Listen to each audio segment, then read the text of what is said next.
Once again, Mary and Joseph took in all that had been shared, all that had been said about this child, and continued to ponder it and probably marvel at it.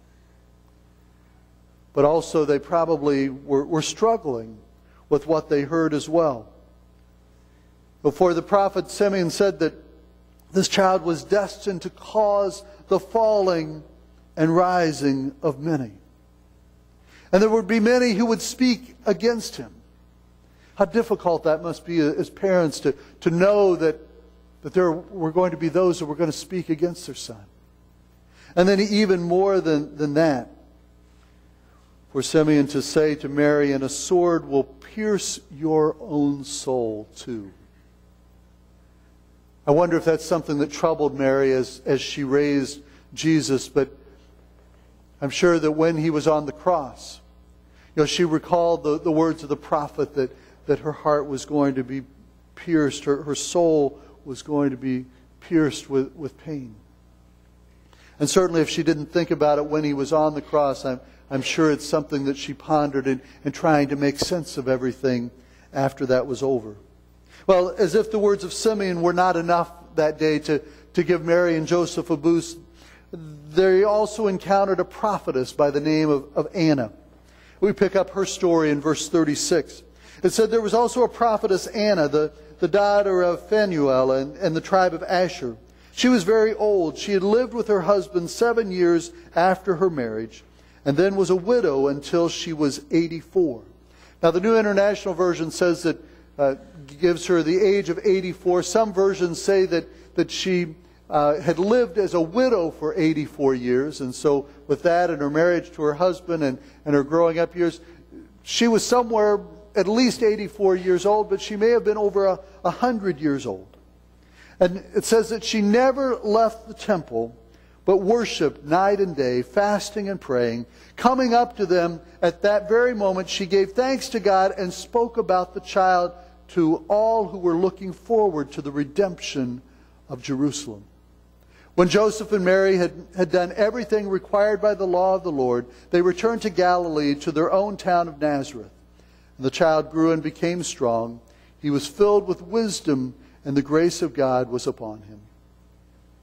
Now, Pastor Sue talked to the children about the visit of the Magi. Chronologically, there was the birth in the stable, there was the circumcision, there was Jesus' dedication in the temple, and then sometime within the next 2 years came the visit of the Magi.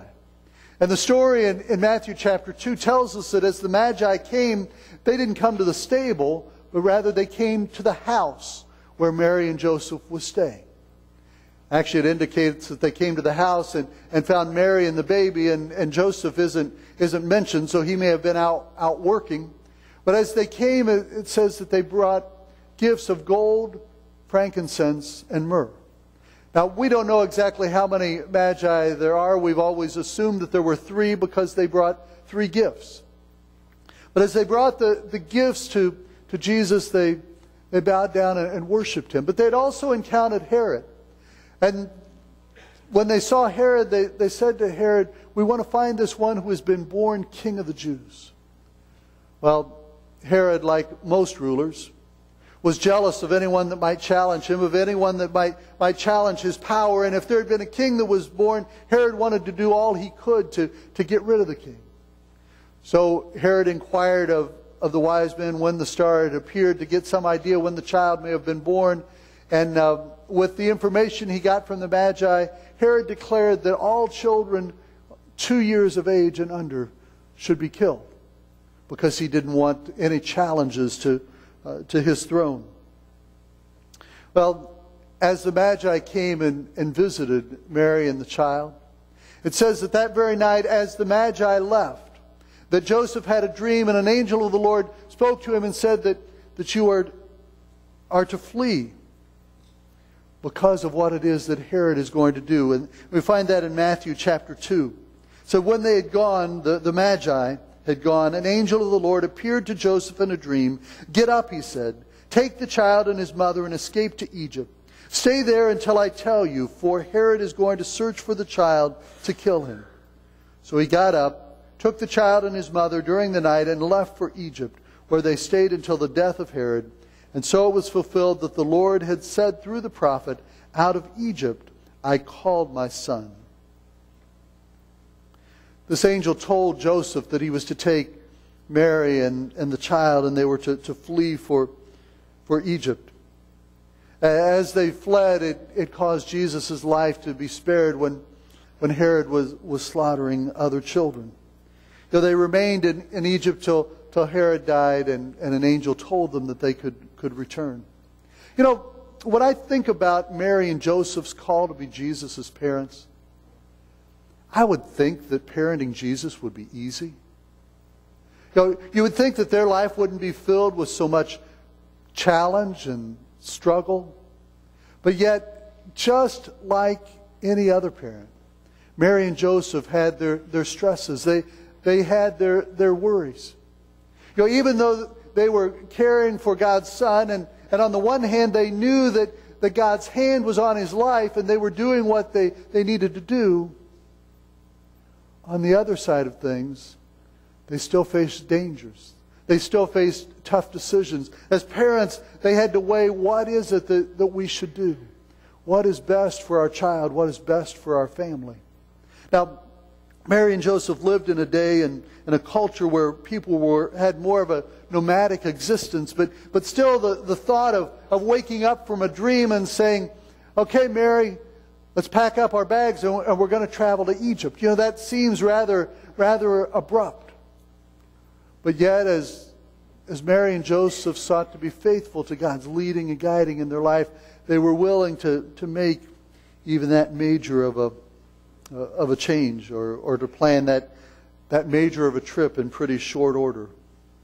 As I think about the rest of the Christmas story, I realize that God was not just at work at revealing himself through angelic visitations. An angel visited Mary, an angel visited Joseph, an angel visited the shepherds. But God also revealed himself through the prophet Simeon and through the prophetess Anna. God gave affirmations to Mary and Joseph of the fact that God's hand was on this child that they had been entrusted. God continued to show them signs. God continued to reveal himself to them through the visit of the Magi. And even of the visit of the angel that told them to flee to Egypt, they continue to see how it is that God's hand is upon their life and upon his life. But the story doesn't stop there. The story goes on to his public ministry. The story goes on to his death and resurrection.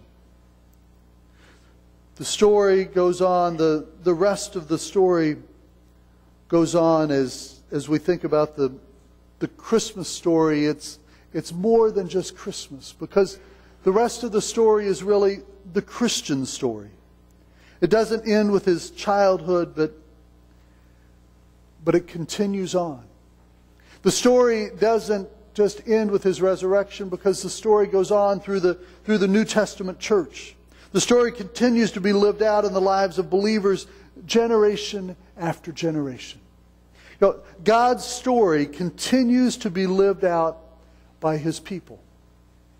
We are a part of the rest of the story. Like Mary and Joseph, we may be willing to be used by God. But in the process of our willingness to be used by God, that doesn't mean that our life is going to be easy. There's going to be challenges. There are going to be heartaches. But yet, even in the midst of the challenges and heartaches of life, God continues to be faithful.